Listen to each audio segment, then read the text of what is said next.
Topic స్వాగతం. ఇది వర్షాలకే కాదు, వ్యాధులకు కూడా సీజన్. ఈ సీజన్లో వచ్చే వ్యాధులేంటి, తీసుకోవాల్సిన జాగ్రత్తలు ఏంటి, మన నగరపాలక సంస్థ పక్షాన తీసుకుంటున్న చర్యలు ఏమిటి, ఇంకా ఏమేమి తీసుకుంటే బాగుంటుంది, ఉన్న లోటుపాట్లు ఏంటి, ఇలాంటి విషయాలతో పాటు జాగ్రత్తలు తీసుకోవాల్సినవి ఏంటి, ఏ ఏ వ్యాధులకు అవకాశం ఉంది, ఇప్పుడు ఏ ఎక్కువ వ్యాధులు విస్తృతంగా వ్యాపిస్తున్నాయి, ఇలాంటి విషయాలు చెప్పడానికి నిపుణులను మనం ఆహ్వానించున్నాం. వారితో ముందుగా పరిచయం మన G Panduranga Rao, corporation executive engineer. అలాగే డాక్టర్ ఎంవీఆర్ మూర్తి గారు, municipal health officer. Doctor M Satyakrishna గారు, హెల్త్ హాస్పిటల్ ఎండి, నవతరం ఫిజిషియన్, ఔషధ నిపుణులు. ముందుగా డాక్టర్ సత్యకృష్ణ గారితో ప్రారంభిద్దాం. డాక్టర్ గారు, ఇప్పుడు ఈ సీజన్లో ఎక్కువగా కనిపిస్తున్న వ్యాధులు ఏంటి? ఈ సీజన్లో అండి ఎక్కువగా మనం వైరల్ ఫీవర్స్ ఎక్కువగా చూస్తున్నాం అండి. మెయిన్గా viral fevers, malaria fevers, entry fevers అంటే టైఫాయిడ్ ఫీవర్స్, ఇవి జనరల్గా వైరల్ ఫీవర్స్లో ఒక రకంగా డెంగ్యూ ఫీవర్స్. ఈ జనరల్ కామన్గా ఈ 4 రకాలైన వెరైటీస్ ఎక్కువగా చూస్తున్నాం. ఎక్కువగా ఈ ఫీవర్స్ అన్నీ కూడా చిన్నపిల్లల్లో కానీ లేకపోతే ఎక్స్ట్రీమ్స్ ఆఫ్ ఏజ్లో పెద్దవాళ్ళలో కానీ వస్తే కనుక అవి కొంచెం కాంప్లికేషన్స్, సివియారిటీ వెళ్ళడం మనం తరచుగా గమనిస్తున్నాం. డెంగ్యూ ఎట్లా ఉందండి? డెంగ్యూ ఫీవర్స్ కూడా మోర్ ఆర్ లెస్ చాలా ఫీవర్స్ అండి వీల్ రికగ్నైజ్ చేసి వైరల్ ఫీవర్స్. అది కన్ఫర్మ్ డెంగ్యూ కేసెస్, ఇది ప్రూవ్డ్ డెంగ్యూ కేసెస్ అనేవి వీఆర్ నోటీసింగ్, బట్ అంత ఎక్కువగా అన్నట్టు కాదండి. మోర్ ఆర్ లెస్ కామన్గా వైరల్ ఫీవర్ అంటే నెంబర్ ఆఫ్ వైరస్ ఉంటాయండి. We don't have an extensive టెస్టులు కూడా లేవు మనకి. కొన్ని మనం నిర్ధారించుకున్న వైరస్లు మాత్రమే డెంగ్యూ ఫీవర్ కానీ, కొన్ని రకాల వైరస్లు మాత్రమే ఆ ఏరియాలో ఉండే వైరస్లు మనకి వచ్చే అవకాశం ఉన్న వాటికి మాత్రమే టెస్ట్ చేస్తున్నాం. చాలా రకమైన వైరల్ ఫీవర్స్ ఏంటంటే, వైరల్ ఫీవర్కి ఒక రకంగా చెప్పాలంటే ట్రీట్మెంట్ అనేది సపోర్టివ్ ట్రీట్మెంట్ ఇస్తాం.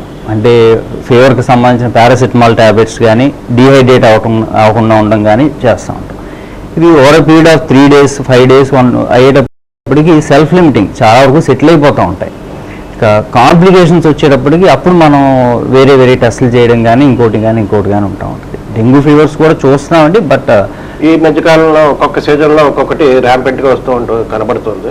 అలాగే డెంగ్యూ అనేది అసలు మన ప్రాంతం వ్యాధే కాదు, అది మనకు కూడా కామన్ అయిపోయింది, అన్నింటితో పాటు కామన్ గాను.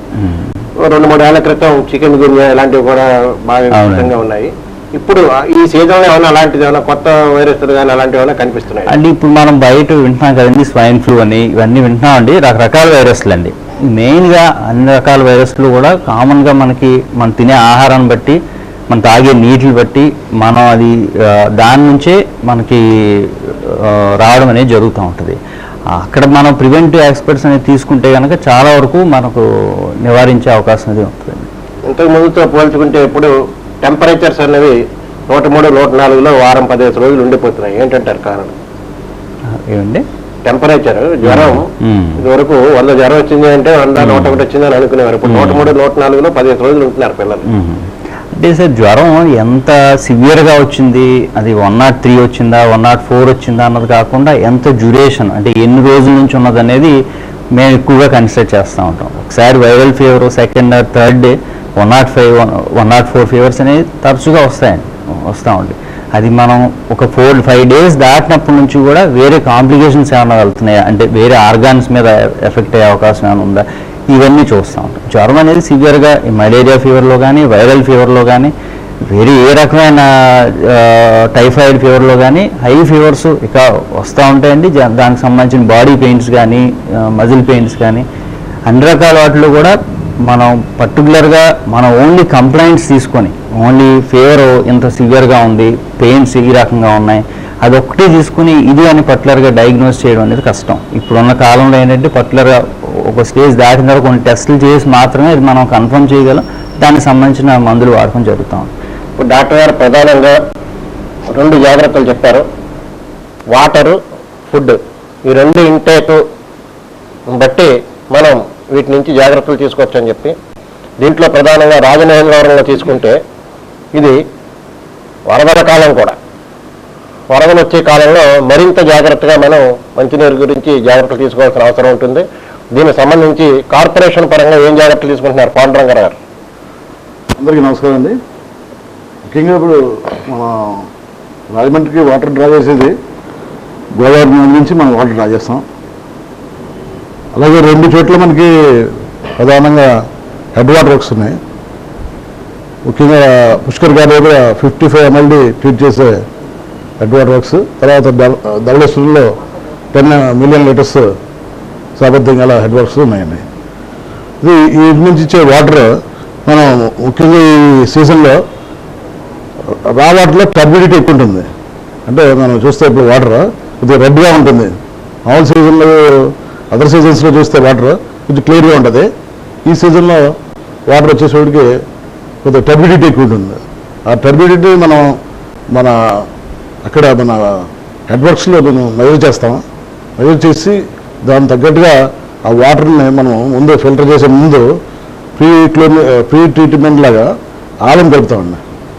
ఆలం మిక్స్ చేసి మన యొక్క క్లారిఫ్లాక్యులేటర్లో కొంత టైం డ్యూరేషన్లో దాన్ని సెటిలింగ్ టైం ఇచ్చేటప్పటికి దీంట్లో ఉండే కొలాయిడల్ సాలిడ్స్ ఇవన్నీ కూడా సెటిల్ అయ్యి క్లారిఫైడ్ వాటర్ మనకి బెడ్స్లో వస్తాయి.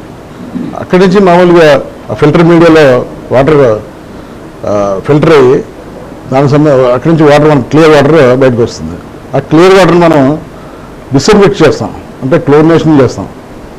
ఆ క్లోరినేషన్ మనం ఎంత మెయింటైన్ చేస్తామంటే హెడ్ వర్క్స్లో 2 to 3 ppm మెయింటైన్ చేస్తే మన టైలెండ్లో అంటే మనకి డిస్ట్రిబ్యూషన్ సిస్టంలో ప్రజలకి మనం పంపిణీ చేసే పైప్ లైన్ ద్వారా ఇచ్చే వాటర్లో లాస్ట్ పాయింట్లో ఎంత ఉంది ppm అనేది మనం రెసిడ్యూల్ క్లోరిన్ అంటాము.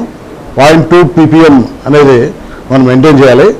ఆ రకంగా మేము ఏం చేస్తామంటే మా యొక్క సిబ్బంది డిస్ట్రిబ్యూషన్ వర్క్స్లో తిరుగుతూ రోజు 200 శాంపిల్స్ నుంచి 250 శాంపిల్స్ ప్రతి ఏరియాని టచ్ చేస్తారు. అక్కడికక్కడే క్లోరిన్ శాతం ఎంత చెక్ చేసుకుంటారు. మామూలుగా హెడ్ వర్క్స్లో కూడా స్టార్టింగ్లోనే క్లోరిన్ చెక్ చేస్తాం, అలాగే టైలెండ్లోనే మనం చెక్ చేస్తాం. సో అక్కడ మనకి డిస్ఇన్ఫెక్షన్ అనేది వాటర్లో ఉంటే వాటర్ క్వాలిటీ పరంగా మన సైడ్ నుంచి సేఫ్గా ఉందని లెక్క. అయితే ఇప్పుడు పబ్లిక్లో మెయిన్ ప్రాబ్లం ఏంటంటే ఇప్పుడు మనకి ట్యాప్ కనెక్షన్స్ అండి. మా యొక్క వ్యవస్థలో మనం ఇచ్చిన దాంట్లో పంపిణీ వ్యవస్థలో ఏంటంటే డిస్ట్రిబ్యూషన్ పైప్ లైన్ ద్వారా మనం వాటర్ ఇచ్చినా వాళ్ళ ఇంటి కనెక్షన్ అనేది చాలా సేఫ్గా ఉండాలి. లేకపోతే దాని ద్వారా ఏదైనా కంటామినేషన్ వాటర్లో ఎంటర్ అయితే అది మిగతా ఏరియాస్ కూడా స్ప్రెడ్ అయిపోతుంది. అది ఏ రకంగా అంటే ఇప్పుడు మనం వాడే పైపు అనేది గతంలో మనం గ్యాలరీ ఐరన్ పైపు వాడేవాళ్ళం. ఇప్పుడు ప్రజెంట్ ఏంటంటే వేరే టైప్స్ ఆఫ్ పైప్స్ వచ్చినాయి, MDP పైప్స్ అన్నీ వేరే వచ్చినాయి. ఇప్పుడు ఆ పైప్స్కి మనం స్విచ్ అయ్యి ఆ టైప్ ఆఫ్ కనెక్షన్స్కి వెళ్ళాలి. అయితే మన ఓల్డ్ కనెక్షన్స్ ఇవన్నీ కూడా ఈ జిఐ పైప్ అనేది ఎప్పుడైతే మనకి డ్రైన్ వాటర్తో కానీ లేకపోతే ఏదైనా టచ్ అయినప్పుడు లేకపోతే మట్టిలో నుంచి మనం పైప్ లైన్ వెళ్ళినప్పుడు ఆ మట్టితో రియాక్ట్ అయ్యి పైపు కోల్పడుతుంది. తర్వాత దగ్గరలో డ్రైన్ ఉండడం వల్ల ఎక్కడైనా డ్రైన్లో ప్రాబ్లం ఉన్నప్పుడు దాని ద్వారా లైన్లోకి ఎంటర్ అవ్వడం. అలాంటి లీకేజీలు ఇంతకు ముందుతో పోలిస్తే పెరిగాయా తగ్గాయండి? ఇప్పుడు మనకి చాలా తగ్గింది సార్. మెయిన్గా మనం ఎప్పుడైతే ఎక్కడైతే కంటామినేషన్ అనే ఉన్న చోట మనకి క్లోరిన్ శాతం పడిపోతుంది, క్లోరిన్ కూడా లేకుండా పోతుంది. క్లోరిన్ అనేది అక్కడ ట్రేస్ అవ్వదు. దాన్ని బట్టి మనకి ఇమ్మీడియట్గా అర్థమవుతుంది. వరదల సీజన్లో మనం తీసుకుని ఇప్పుడు మీరు చెప్పారు బురద ఎక్కువ ఉంటుంది, అలాగే పటిక ఎక్కువ కలుగుతాం. క్లోరినేషన్ కూడా జాగ్రత్తగా చూసుకుని ఎండ పాయింట్లు కూడా చూసుకుంటాం. శివారు ప్రాంతాలకు కూడా 0.2 వెళ్ళే వరకు చూస్తామని అంటున్నారు కదా. ఇప్పుడు జనాల్లో అపోహ ఏంటంటే వీళ్ళు ఏం చేయట్లేదు, అది ఒక అపోహ. రెండోది ఏంటంటే నీళ్లు తేడాగా ఉంటున్నాయి, చేదుగా ఉంటున్నాయి. ఖచ్చితంగా క్లోరినేషన్ చేసినప్పుడు పటిక ఎక్కువ వేసినప్పుడు రుచి మారుతాయి. వీటి మీద మనం చైతన్యం తీసుకురావడానికి ఇవే మంచినీళ్ళు నిజంగాను ఈ సీజన్లో తాగడానికి పనికొచ్చి ఇవే అని చెప్పడానికి మనం ఏమైనా ప్రత్యేక కార్యక్రమాలు ఏమైనా చేస్తున్నావా? ప్రత్యేక కార్యక్రమాల పాయింట్ ఆఫ్ వ్యూలో అంటే వాస్తవం చెప్పాలంటే ఇప్పుడు మన డ్రింకింగ్ వాటర్కి సంబంధించి మన స్టాఫ్ అంతా కూడా డిస్ట్రిబ్యూషన్లో 1 hour తిరుగుతూనే ఉంటారండి. వాళ్ళకి మనం ఏ ఇన్ఫర్మేషన్ ఇచ్చినా వాళ్ళు ఇమీడియట్గా దాని గురించి మనకి తెలియజేస్తుంటారు. అయితే మనకి వాటర్లో పట్టికి కలవడం వల్ల కొంత ఈ pH వాల్యూస్ అవన్నీ చేంజెస్ వస్తుంటాయి. దాన్ని బ్యాలెన్స్ చేస్తుంటే మేము అక్కడ మనకి ఈ విషయంలో మనం వాడాల్సిన గండ్ర ఇసుక విషయంలో అశ్రద్ధ చేస్తున్నాము అని మీ ప్రతిపక్ష వాళ్ళు అన్ని కార్పొరేట్లు అందరూ చాలా మంది చెప్తున్నారు. దాని గురించి మనం ఏం చెప్తాం? ఇది యాక్చువల్గా సార్ ఇప్పుడు మనకి మామూలుగా మన ఫిల్టర్ బెడ్స్లో థిక్నెస్ మనం మెయింటైన్ చేసి మనం ఆల్రెడీ శాండ్ వేసి ఉంటాం. కన్స్ట్రక్షన్ టైంలోనే మనం కేర్ తీసుకుంటాం. తర్వాతగా పీరియాడికల్ మెయింటెనెన్స్ కోసం ఆ శాండ్ని తక్కువ ఉన్నప్పుడు దాన్ని యాడ్ చేస్తుంటాను. కన్స్ట్రక్షన్ ఇప్పుడు 1965 నుంచి మనకి ఫిల్టర్ బెడ్స్ వచ్చేస్తున్నాయి. ఈ రోజుకి మనకి అదే మీడియా వచ్చేస్తుంది. అయితే రీప్లేస్మెంట్ అనేది అప్పుడప్పుడు చేస్తుంటాను మెయింటెనెన్స్ పర్పస్. దాంట్లో ఇప్పుడు 4 inches తగ్గిందో లేకపోతే ఏదో చూసుకోవడం బెడ్ మామూలుగా బ్యాక్ వాష్ చేస్తుంటామండి. అంటే ఎప్పుడైతే మనకి ఈ ఆలం అంతా వాడినప్పుడు ఈ క్లారిఫైడ్ వాటర్లతో పాటు కొంత ఆలం అనేది బెడ్స్ మీదకి వస్తుంటుంది. వచ్చిన బెడ్ క్లాగ్ అవుతుంటాయి. బెడ్స్ క్లాగ్ అయినప్పుడు బ్యాక్ వాష్ చేస్తుంటాం. జనరల్గా బ్యాక్ వాష్ చేయాల్సిన అవసరం ఉంటుంది. ఈ సీజన్లో మేము ఫ్రీక్వెంట్గా బ్యాక్ వాష్ చేయకపోతే మీకు ఫిల్టర్ వాటర్ కిందకి రాదు. సాధారణంగా గోదావరికి 30 సంవత్సరాల విరామంతో ఒకసారి హై ఫ్లడ్స్ రావడం అన్నది గోదావరి నదికి ఆచారంగా వస్తాం. ఆ 30 సంవత్సరాల వ్యవధిని మనం దాటాం. అందుచేత హై ఫ్లడ్స్ వచ్చినా సరే కూడా మనం మంచినీరు సప్లై చేయడానికి సరిపడే సన్నద్ధత ఇప్పుడు మన దగ్గర ఉందా? ఉందండి. ఇప్పుడు మనకి ఏంటంటే ఇప్పుడు మీరు చెప్పేది ఏంటంటే మనకి రా వాటర్ డ్రాయల్ గురించి ఈ సమస్య అంతా. ఇప్పుడు మనకి వాటర్ ఫిల్టర్ మీడియా ఇవన్నీ కూడా మన హై లెవెల్లోనే ఉన్నాయి, గ్రౌండ్ లెవెల్ పైన ఉన్నాం కాబట్టి ఈ ఫిల్టర్ మనకి వాటర్ డ్రా చేసే పంప్స్ మనకి డిఫరెంట్ లెవెల్స్లో మనం ఆల్రెడీ ఎస్టాబ్లిష్ చేసుకున్నామండి. వాళ్ళు వాటర్ డౌన్ అయినప్పుడు లో లెవెల్లో పెడతాము, తర్వాత మీడియం లెవెల్, తర్వాత హై లెవెల్, ఈ 3 లెవెల్స్లో కూడా మనం పంప్స్ పెట్టుకుని మనం గతంలో ఉన్న ఫ్లడ్ లెవెల్స్ని దృష్టిలో పెట్టుకుని ఫ్లడ్ తగ్గట్టుగా మన పంప్ సెట్స్ ఏర్పాట్లన్నీ సురక్షితంగా చేసామండి. రావాటర్ డ్రాయల్స్లో ఎక్కడ మనకి ఇబ్బంది లేదు. రోజు సురక్షితంగా మనం 65 ml వాటర్ ఇవ్వడంలో ఇప్పుడు మనం చేసిన కూడా పూల్ ప్రూఫ్ పక్కాగా ఉంటున్నాయి అని మనం చెప్పడానికి మన దగ్గర ఉన్న ఇది అంటే పక్కాగా ఉన్న సెన్స్ మీరు చెప్తున్న pH వాల్యూస్ కానీ క్లోరినేషన్ వాల్యూస్ కానీ ఇవన్నీ సాటిస్ఫై అవ్వచ్చు. అది వేరే సంగతి. ఇక బ్యాక్టీరియాకి సంబంధించిన ఇలాంటి వాటికి సంబంధించినవి కూడా మనం చేస్తున్న పరీక్షలు లేకపోతే ఎప్పటికప్పుడు పీరియాడికల్గా పంపిస్తున్నాం. దీని విషయంగా మీకు చెప్పవలసింది ఏంటంటే మనం రెగ్యులర్గా టెస్ట్ చేసుకుంటాం.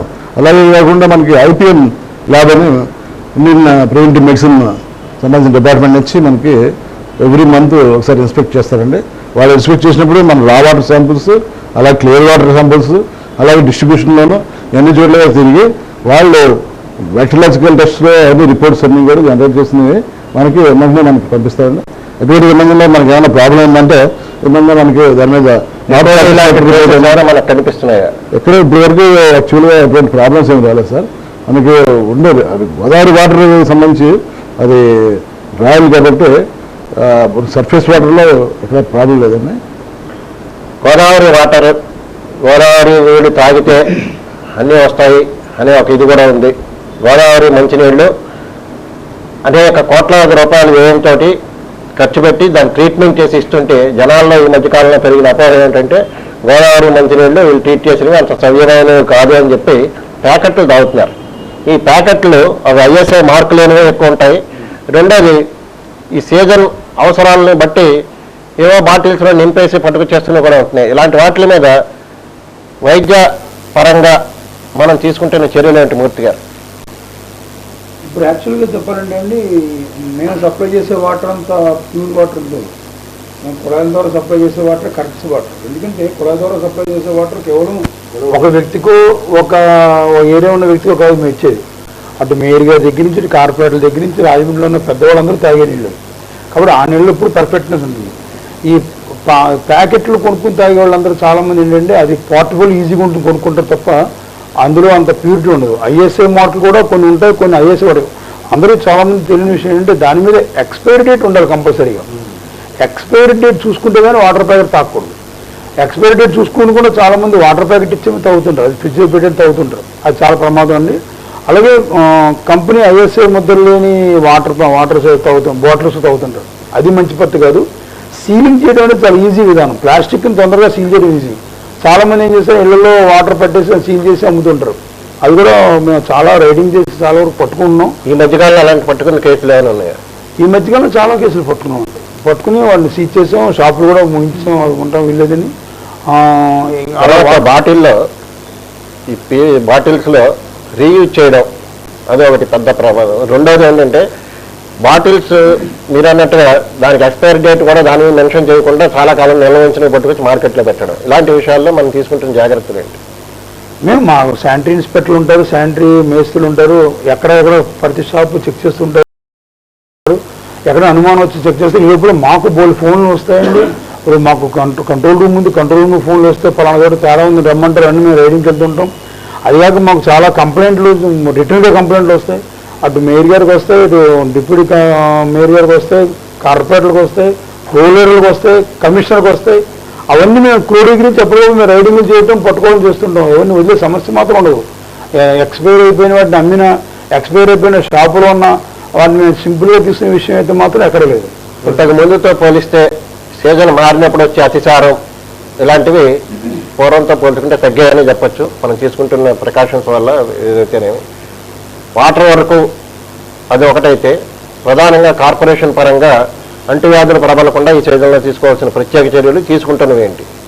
ఇప్పుడు యాక్చువల్గా అంటువ్యాధులు రావడానికి ప్రధాన కారణం నిల్వ ఉన్న నీళ్లు నిల్వ ఉండిపోయి అనుకోండి, అందులో దోమలు పుడతాయి. దోమలతో పాటు ఫంగస్ అయితేనండి, బ్యాక్టీరియా అయితేనే, వైరస్, ఏ టు జెడ్ కారణం వాటర్. అందుకే మేము ప్రధానంగా ఏం చేస్తామంటే ఎక్కడా వాటర్ స్టాగ్నేట్ అవ్వకుండా మా వర్కర్లతో డైలీ కాలువలను శుభ్రం చేస్తాం. అలాగే వర్షాకాలం రావడానికి ముందుగా ఏం చేస్తామంటే డీసిల్టేషన్ పేరుతో మొత్తం మట్టి ఎక్కడ ఉండకుండా మట్టి చేస్తాం కాలువలో. తీరులో వర్షాలు పడినా నీరు ఫ్లో కరెక్ట్గా ఉంటుంది. అదొకటి చూస్తాం. తర్వాత ఇప్పుడు మీకు ఒక అంటే చాలామంది తెలుసో తెలియదు విషయం తెలియగానండి, 50 మంది ఆఫీసర్ని మా కమిషనర్ ఏం చేశారంటే 50 వార్డులకు ఇన్ఛార్జ్ చేశారు. మేమందరం సార్తో కలిపి మార్నింగ్ ఉదయం 5 o'clock కానీ 6 o'clock కానీ ఒకసారి మీటింగ్ అవుతాం. ప్రతి ఒక్క సెంటర్లో మీటింగ్ అవుతాం పొద్దున.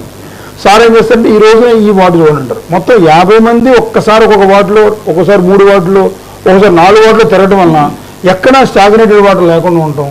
అంటే మా వర్కర్లు చేస్తారు, చేసినా బై మిస్టేక్ అయితే మిస్ అయిపోయి ఉంటాయి, ఒక్కోసారి తేడాగా ఉంటాయి. అవి వాళ్ళు గుర్తించి ఇక్కడ చేయము. ఇలా చేయటం వల్ల అసలు డయేరియా కేసులు లేవు. అసలు మీకు ఏ హాస్పిటల్ వచ్చినా డయేరియానే చేస్తాం. ఈసారి డయేరియా ఎన్నో రావాలి. అసలు డయేరియా బాగా తగ్గిపోవడం కారణం ఇంత మేము శానిటేషన్ ఇంప్రూవ్మెంట్ చేసుకోవడం రావడం వల్ల డయేరియా లేదు. ఇంకా కొన్ని చోట్ల కొబ్బరి బొండాలు తాగేసి కాళ్ళలో పడేస్తారు. అవి స్టక్ అయ్యి కొన్ని చోట్ల ఉండటం వల్ల అవి కూడా మేము ఎక్కడ క్షమించి వదిలేదు లేదండి. వాళ్ళని కూడా సీరియస్ చెప్పి చేస్తున్నాం.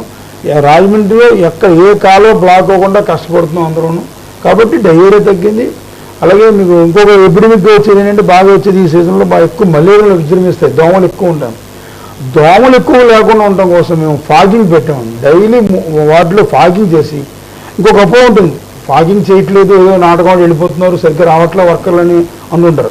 అలా అనకుండా ఉండడానికి ఫాగింగ్ చేసిన వ్యక్తి ఆ ఏరియా కార్పొరేటర్ గారి ఇంటికి వెళ్ళి ఆ కార్పొరేటర్ గారితో కానీ వాళ్ళ ఇంట్లో సదరు ఎవరున్నా సరే వారితో సంతకం చేయించుకుని వస్తే కానీ మేము వాడు ఫాగింగ్ చేసినట్టుగా అటెండెన్స్ చేయట్లేదు.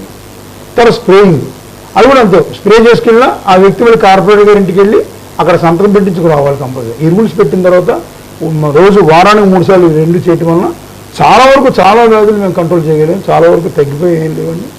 నామినల్ ఫీవర్స్ అనేది తప్పదు, అవి వస్తూనే ఉంటాయండి. అంతవరకు మేము చాలా వరకు చేసుకొస్తున్నాం. డాక్టర్ గారు, ఇప్పుడు వారు అన్నట్టుగా మలేరియా ఒకటి ర్యాపిడ్గా రావడానికి అవకాశాలు ఉన్నది. మీరు చూస్తున్నారు, మీరు మలేరియా కేసులు కూడా ఏజెన్సీ నుంచి కూడా అది మలేరియా అనేది కూడా అంటువ్యాధే కదండి. అవునండి, అది ఒకటి దోమకాటు వలన వచ్చేది.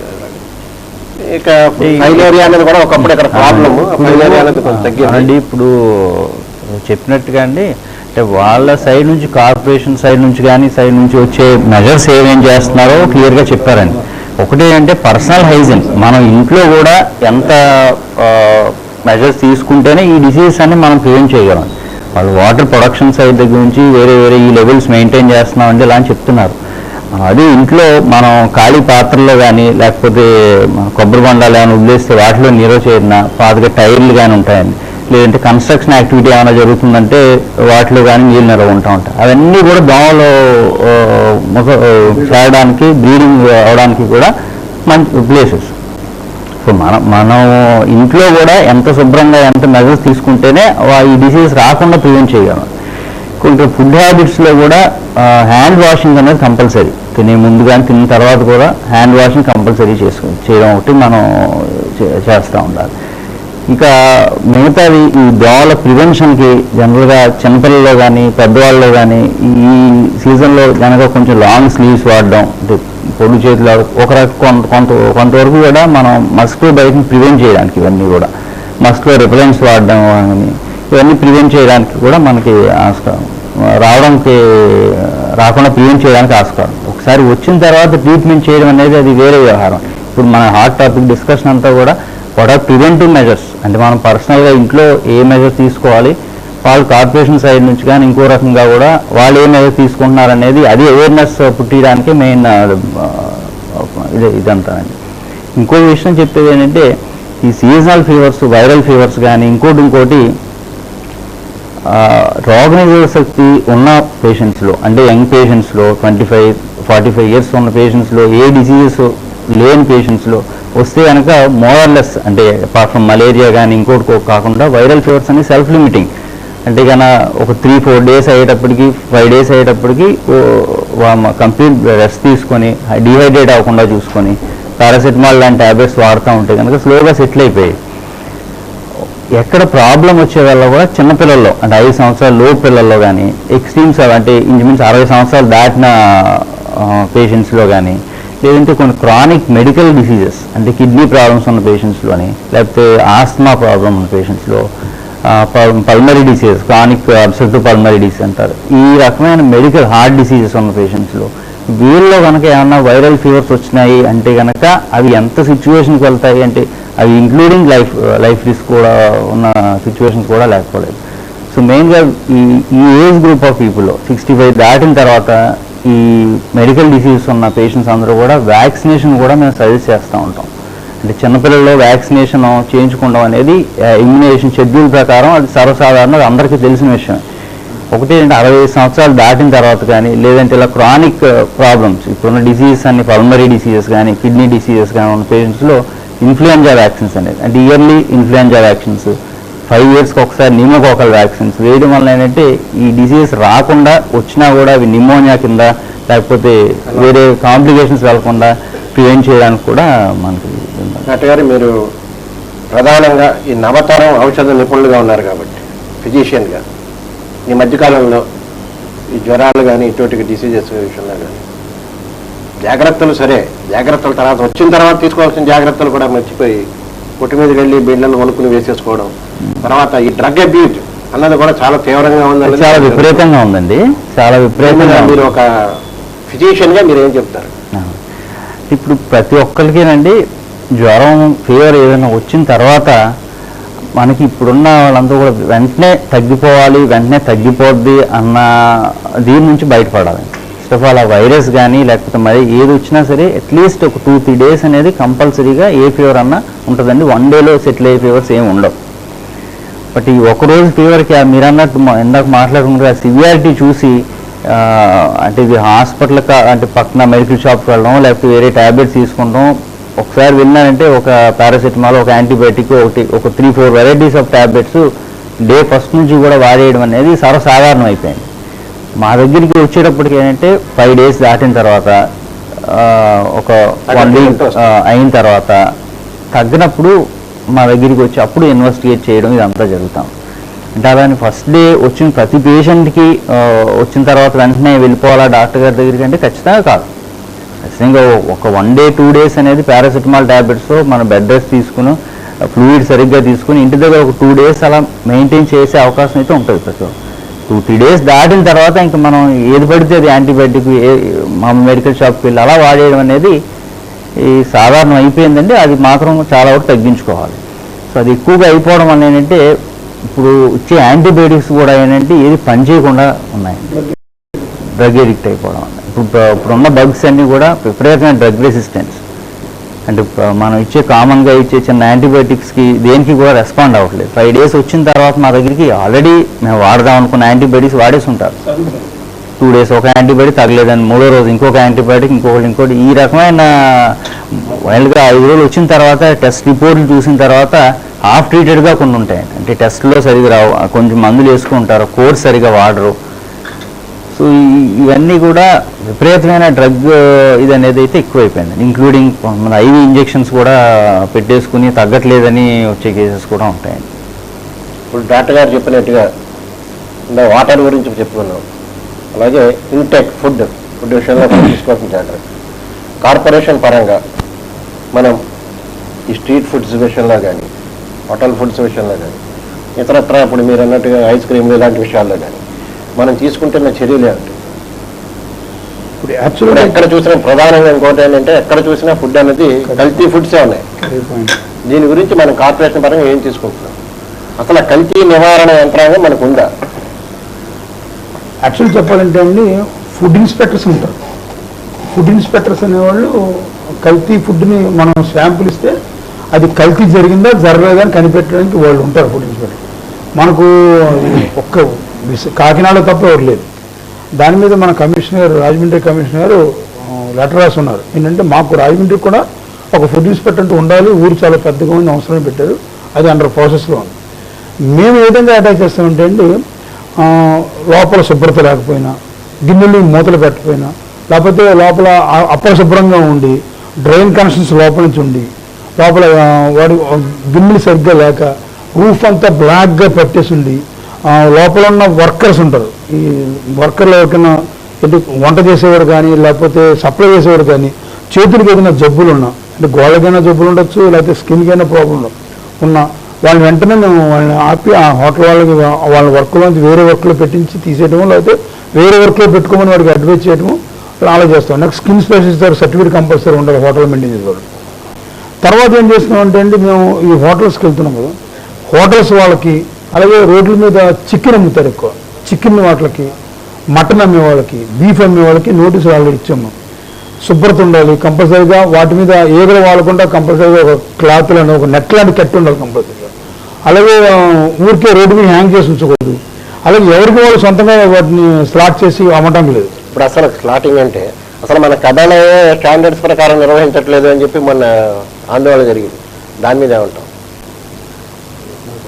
యాక్చువల్గా ఏమవుతుందంటే అండి, మాకు ఒక 3 నెలల క్రితం వరకు ఒక అద్భుతమైన డాక్టర్ ఉండేవారు, సుబ్బారెడ్డి గారిని. చాలా పెద్ద డాక్టర్, చాలా ఎక్స్పీరియన్స్డ్ డాక్టర్. మనం కబేళాన్ని మెయింటైన్ చేసేవాడు. ఆ తర్వాత ఆయన కొన్ని కారణాలను తప్పుకోవడం వల్ల ఆ గ్యాప్ 1.5 month గ్యాప్ వచ్చింది మాకు. ఈ 1.5 monthలో డాక్టర్ మాకు దొరకలేదు, లోకల్ డాక్టర్ అవైలబిలిటీ దొరకలేదండి. మేము ఎలా చేయాలి అర్థం కదా. అప్పుడు మా కమిషనర్ ఏం చేశారంటే డైరెక్ట్గా జేడీకి లెటర్ రాశారు, మా హైయర్ అథారిటీస్ లెటర్ రాసి మాకు అర్జెంట్ రాజమండ్రికి ఒక డాక్టర్ కావాలి అని పెట్టారు. ఈ డాక్టర్ వచ్చే లోపల మనకి ఏ లోపల స్లాటింగ్ అవుతుంటాయి కదా, మరి అది చెరువు అయినా లోపలికి అయితే ప్రమాదం కదండి. సో మనం ఒక వెటర్నరీ డాక్టర్ని అడ్వైజ్ అడిగాం, ఎలా ముందు మేము ప్రివెంట్గా ముందు ఆపడం చెప్పమని. వారు ఏం చెప్పారంటే, కళ్ళు ఎర్రగా ఉన్నా, ముక్కులో నీళ్లు కారుతున్నా, మేక కింద పోతే లేవలేకుండా ఉన్నా, లేకపోతే కడుపుతో ఉన్నా, చిన్నపిల్లలైనా, చనిపోయి ఉన్నా, ఇలాంటి వాటిని ముట్టుకోకుండా ముందు ఆపాలి అన్నారు. ఎందుకంటే ఆంధ్ర మొత్తంలో కొన్ని వందల ఈ స్లాటింగ్ హౌసెస్ ఉంటాయి. వాటన్నింటినీ చూసేది హెల్త్ ఇన్స్పెక్టర్లు, వాళ్ళు ఎక్కడ వెటర్నరీ డాక్టర్లు ఉండరు. అంటే అంతమంది వెటర్నరీ డాక్టర్లు ఆంధ్రలో మనకు అవైలబిలిటీ లేదు. ఆ బేస్లో అందరు మున్సిపాలిటీ ఫోన్ చేసి మన రాజమండ్రి ఏం చేయాలి, సహాయకుడున్నా చాలు కదా డాక్టర్, అప్పుడు ఏం చేయాలి, మన శానిటరీ ఇన్స్పెక్టర్ని, శానిటరీ మేస్త్రిని పెట్టి ఒక హ్యూమన్ డాక్టర్ని, అంటే మనకు మామూలు జనరల్ డాక్టర్ని పెట్టాము. అక్కడ పెట్టినప్పుడు కొంచెం కన్ఫ్యూజన్ వచ్చింది. ఈ లోపల ఏమైందంటే అండి, కొంచెం చిన్న యాజిటేషన్లో అందరూ అడగడం చేసి తప్పని అంటాం. నేను కూడా హెల్త్ ఆఫీసర్, నేను కూడా మార్నింగ్ వెళ్ళి అక్కడ 9 అంటే మా ఊళ్ళో స్టార్టింగ్ జరిగేది. ఆదివారం అయితే రాత్రి 2 గంటల నుంచి జరుగుతుంది, మిగతా రోజుల్లో ఒక 2 hours అయిపోతుంది. అక్కడ కూర్చునేవాళ్ళం, మొత్తం చేసాం. మా చాలామంది చెప్పారు చేస్తే ఉంచాలని. ఈ లోపల మాకు కొత్త డాక్టర్ అపాయింట్ అయిపోవడం జరిగిందండి. ఇప్పుడు ప్రస్తుతానికి ఆల్రెడీ ఇవ్వాలి. ఆయన ఒక వెటనరీ డాక్టర్, పశువుల డాక్టర్ వాళ్ళ స్లాటర్ హౌస్కి డాక్టర్గా అపాయింట్ చేయడం జరిగింది. ఆయన వాళ్ళ డ్యూటీలో జాయిన్ అవ్వడం కూడా జరిగింది. ప్రాబ్లం సాల్వ్ అయింది. పొరపాటున ఆయన మానితే ఎలా ఉంటుందనే ఇబ్బంది లేకుండా 2 డాక్టర్లు అపాయింట్ చేశారు. సో 2 డాక్టర్లు ఇవ్వాలి మన రాజమండ్రి మున్సిపల్ కార్పొరేషన్కి ఉన్న కబేళాన్ని కాపలా వేయడానికి 2 ఉన్నారు. సో ఎలాంటి పొరపాటు ఇన్ఫెక్టెడ్ మీట్ తిని ఇబ్బంది పడే అవస్థ ప్రస్తుతానికి అయితే లేదు, ఇంతవరకు రాలేదు కూడా. సాధారణ మొన్న జరిగిన చాపరాయ సంఘటనలో కూడా అది చనిపోయిన మేకలు అలాంటి పొరపాటు ఆయుధంలో జరిగే సమస్య లేదు. ప్లస్ ఏంటంటే అక్కడ మెయింటైన్ చేస్తున్న వాళ్ళు కూడా కంప్లీట్ ఒక కమ్యూనిటీ చెందిన వాళ్ళు, ఒకే కమ్యూనిటీ చెందిన వాళ్ళు స్లాటర్ హౌస్ మెయింటైన్ చేస్తున్నారు. వాళ్ళు చనిపోయిందని ముట్టుకొని, అంటే మతపరంగా ముట్టుకోరు వాళ్ళు. అది కూడా మనం ఫెచ్చింగ్ అయింది. కాబట్టి ఈ టైంలో డాక్టర్ లేని టైంలో, రంజాన్ మాసం వచ్చినా, ఈ డాక్టర్ లేని టైంలో ఎలాంటి ఆదివారాలు వచ్చినా ఏమొచ్చినా మాకు ఎలాంటి పొరపాటు జరగకుండా, ఎలాంటి బ్యాడ్ ఇన్సిడెంట్ జరగకుండా మన గాడికి బయటకు ఎలాంటి పొరపాటు లేకుండా మేము కాపలా కాసుకొచ్చామండి. 24 గంటలు అక్కడ ఉన్నాం. ఎక్కడ నెక్స్ట్ అంటే చికెన్ షాపులకి ముందు నెట్లు కట్టించాం. అలాగే ఫిష్ కూడా చెక్ చేసాడు. 30 వెనకాల రెడ్గా లేకపోతే ఫ్రెష్ కాదు. అవి కూడా చెక్ చేసి పెట్టేవాళ్ళం. అలాగే అన్ని చోట్ల ఎక్కడ రాకుండా, అలాగే బయట కర్రీ పాయింట్లు ఎక్కువ ఉంటాం మనకు. కర్రీ పాయింట్లందరికీ మేము వార్నింగ్ ఇచ్చాం, ఎవరు శుభ్రత లేకపోయినా కావాలని పట్టుకుని అక్కడే కడిగేసుకుని అక్కడే నీళ్లు పెట్టేసి అక్కడే కడిగేసి అలాంటి వాళ్ళు ఆల్మోస్ట్ మూసేసాం. ఎలాంటి ఒప్పుకోవడం ప్రతి శుభ్రతమైన పాయింట్ మీద బాగా కాన్సన్ట్రేట్ చేయడం వల్ల రాజమండ్రిలో ఈ ఫుడ్ నుంచి వచ్చే కంటామినేషన్ ప్రాబ్లమ్స్ అయితే లేవు. అలాగే కొన్ని సినిమా థియేటర్స్ కూడా వెళ్ళి మేము చెక్ చేసాం. ఎక్స్పైరీ డేట్ అయిపోయిన ఐస్ క్రీమ్ మేము పట్టుకుంటే ఆ సినిమా థియేటర్ అయిన అన్నం మొట్టమొదటి మాట అంటే సార్ ఐస్ క్రీమ్ కూడా ఎక్స్పైరీ డేట్ ఉంటుంది మాకు తెలియదు సార్, వాడు సప్లై చేయడం అమ్ముతా ఉన్నా. వెంటనే అక్కడున్న 6 డబ్బాలు ఆయనే మొత్తం మా సంవత్సరం తీసి బయట పారపోయించాం. So expiry date ice cream కూడా ఉంటుందనే విషయం ప్రజలు తెలియడం వల్ల మనం ఇంకా అలాగే ఎక్కడైనా తింటున్నప్పుడు మీకు వాసన తేడా ఉన్నా వెంటనే మా డిపార్ట్మెంట్కి ఫోన్ చేస్తే మా యాక్షన్ అన్నీ తీసుకుంటాం. అందులో ఎలాంటి ఫుడ్ విషయంలో ఎవరైనా చిన్న పొరపాటు చేసిన హోటల్ కానీ కర్రీ పాయింట్ల వాళ్ళు కానీ రోడ్డు పక్కన అమ్ముకుంటున్న వాళ్ళు కానీ వాళ్ళు బతకడం మేము కాదడం కానివ్వండి, ఇలాంటి తప్పులు చేస్తే మాత్రం ఎలాంటి క్షమాపణ ఉండదు. ఖచ్చితంగా ఆ బండి అక్కడ చేస్తాం. మీకు ఒక చిన్న విషయం చెప్పాలి, ఇంతవరకు మేము మున్సిపల్ కార్పొరేషన్లో మేము అందరం కమిషనర్ తీసుకున్న యాక్షన్స్కి సివియర్గా రోడ్డు మీదకి వెళ్ళి కనపడిన చోటల్లో అరికట్టుకుంటూ పోతే ఇంతవరకు ఒక్క కార్పొరేటర్ గారు కానీ ఒక్క మేయర్ గారు కానీ ఒక ఫ్లోర్ లీడర్ కానీ ఆ విషయం మా వాడు కాస్త వదలండి ఒక్క ఫోన్ రాకుండా మాకు కోఆపరేట్ చేయడం వలన రాజమండ్రికి పరిశుభ్రంగా ఉంచగలుగుతున్నాం. అలాగే పరిశుభ్రమైన ఫుడ్ సప్లై చేయగలుగుతున్నాం. దానికి అటు పొలిటీషియన్స్ సపోర్ట్ చేస్తున్నారు, మాకు ఆఫీసర్స్ సపోర్ట్ చేస్తున్నారు. కాబట్టి రాజమండ్రి ప్రజలు ఎలాంటి భయాందోళన చెందక్కర్లేదు. మీకు వచ్చే ఆహారం చికెన్ అవ్వండి, మటన్ అవ్వండి, ఫిష్ అవ్వండి, బీఫ్ అవ్వండి పర్ఫెక్ట్గా ఉండే వస్తే తప్ప ఎలాంటి పొరపాటు జరగదు. ఏదైనా మీకు అనుమానం పెడితే వెంటనే మాకు ఫోన్ చేయండి, మేము వెంటనే ఎవరిగా వచ్చి మేము యాక్షన్ తీసుకుంటాం. సార్, మంచినీటి సరఫరా విషయంలో ఇతర నగరాలతో పోలిస్తే రాజమహేంద్రవరం చాలా ముందు ఉంది. చాలా నగరాల్లో ఇప్పుడు మన రాజధాని చెప్పుకుని గుంటూరులో కూడా వారానికి 2 రోజులు మాత్రమే 3 రోజులు మాత్రమే ఇచ్చే ఏరియాలు ఉన్నాయి. ఇటు ఈ విషయంలో భవిష్యత్ అవసరాలను దృష్టిలో పెట్టుకుని మనకున్న మంచినీటి వనరులకు సంబంధించిన ప్రాజెక్టులు ఏమిటి? సార్, ఇప్పుడు మీరు అడిగిన ప్రశ్న ప్రకారంగా ఇప్పుడు మనకి ఆల్రెడీ 65 MLD లెక్క తీసుకుంటే 135 లీటర్స్ పర్ క్యాపిటల్ లెక్కన మనం వాటర్ ఇస్తున్నాం. అలాగే అదనంగా అంటే మనకు ముఖ్యంగా తీసుకుంటే ఇప్పుడు రోజువారీ వాటర్ ఇస్తున్నాం. దాంట్లో 44 నుంచి 50 డివిజన్స్కి రోజుకి ఒక పూట ఇవ్వడం జరుగుతుంది. ఇప్పుడు దాన్ని అధిగమించడం కోసమే మనం ఇప్పుడు కోట్లింగాలపేటలో 10 MLD ప్లాంట్ మళ్ళీ అది ఒకటి కొత్తది కన్స్ట్రక్షన్ జరుగుతుంది. అది పూర్తిగా వచ్చింది, అది ట్రయల్ రన్ స్టేజ్కి వచ్చింది ఇప్పుడు. అయితే ఇప్పుడు దీని కింద ఇంకొక రిజర్వాయర్ ఇప్పుడు సాగందర్ బట్టి కింద కొన్ని మామూలుగా దాన్ని లొకేట్ చేసింది వచ్చేప్పటికి దేవస్థానం సంబంధించిన ల్యాండ్ దాన్ని నెగోషియేట్ అయ్యి మనం తీసుకునే దాంట్లో కొద్దిగా లేట్ అవ్వడం వల్ల కన్స్ట్రక్షన్ ఇంకొక 2-3 నెలల్లో అది కూడా పూర్తవుతుంది. ఈ ప్లాంట్ లోపల ట్రయల్ రన్ చేసుకుని మనకున్న రిజర్వాయర్కి అనుసంధానించి వాటర్ సప్లై అనేది ఇంప్రూవ్ చేయడం జరుగుతుంది. అలాగే మనకి ఇప్పుడు ఇంకొక 2 రిజర్వాయర్స్ మొత్తం మీద 3 రిజర్వాయర్స్ కన్స్ట్రక్షన్లో ఉన్నాయి. ఒకటి 50th డివిజన్లోను అలాగే 10th డివిజన్లోను కూడా ఇవన్నీ శివారు ప్రాంతాలకు సంబంధించి మనం మళ్ళీ ఇప్పుడు స్టోరేజ్ ఫెసిలిటీస్ పెంచుకుంటూ వస్తున్నామండి. అలాగే ఇప్పుడు వాటికి నెట్వర్క్ కూడా పెంచుకుంటూ వస్తున్నాం. కాబట్టి భవిష్యత్తులో రిక్వైర్మెంట్స్ మోర్ దాన్ రిక్వైర్మెంట్స్ మనం ఫ్యూచర్ రిక్వైర్మెంట్స్ 24 గంటలు రన్నింగ్ వాటర్లో మంచినీళ్ళు ఇచ్చే పథకం ఎంతవరకు వచ్చింది? అయితే ఇప్పుడు రాజమండ్రికి ఇంకా దాని మీద యాక్చువల్గా చేయట్లేదండి. మనదంతా ఇంటర్మీడియట్ సప్లై అంటే మనం రిజర్వాయర్కి వాటర్ ఎక్కించి అక్కడి నుంచే మనం డిస్ట్రిబ్యూట్ చేస్తున్నాం. దాన్ని ఇంటర్మీడియట్ సప్లై ఆ ప్రతిపాదన కూడా నడిచింది కదా. 24/7 చేయాలంటే కంప్లీట్గా రీవ్యాంప్ చేయాల్సిన అవసరం ఉంటుంది. టోటల్గా సిస్టమ్ మార్చాల్సిన అవసరం ఉంటుంది. దానికోసం మనం ఒక ఖర్చుతో కూడి ఉన్నది, ప్లస్ దాని మీద శాస్త్రీయ అధ్యయనం చేసి పూర్తి స్థాయిలో చేయగలిగితేనే ఉపయోగం. దానికి ఏమైనా పైలట్ ఏరియాస్ టేకప్ చేయాలని ఆలోచన ఉంది. దాని మీద 2 రిజర్వాయర్ లొకేషన్స్ చేయడానికి డాక్టర్ సత్యకృష్ణ గారు, రాజమహేంద్రవరం నగరంలో కోట్లాది రూపాయలు వెచ్చించి మంచినీళ్ళు ట్రీట్ చేసి అందిస్తుంటే కూడా చాలామంది జనాల్లో ఇంక్లూడింగ్ డాక్టర్స్లో కూడా ఈ మంచినీళ్ళు అంత ఆరోగ్యానికి అంత మంచిది కాదు అనే భావన బాగా ఎక్కువగా ప్రబలిపోయింది. దీనికి కారణం ఒకటి ఇంటేక్ వెళ్ళడం ఒకటి అయి ఉండొచ్చు. ఎందుకంటే రాజమండ్రి ఊరు మురుగంతా కలిసి దానికి ముందు ఇంటేక్ వెళ్ళ ఉండడం ఒక కారణం అయి ఉండొచ్చు. అసలు వీటికి సంబంధించి రాజమండ్రిలో ట్రీట్మెంట్ చేసిన వాటర్, గోదావరి వాటర్ సంబంధించి డాక్టర్స్లో ఉన్న అభిప్రాయం ఏమిటి?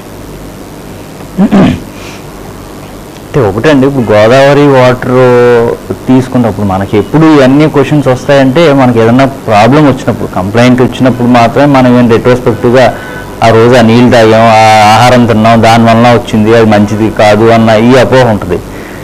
అది వచ్చిన తర్వాత మనం అది ఎంత మెజర్డ్గా ఉన్నాం. ఇప్పుడు ఎగ్జాంపుల్ చూసామంటే ఆహారంలో ఇన్ని మెజర్ తీసుకున్నారని చెప్తున్నారు.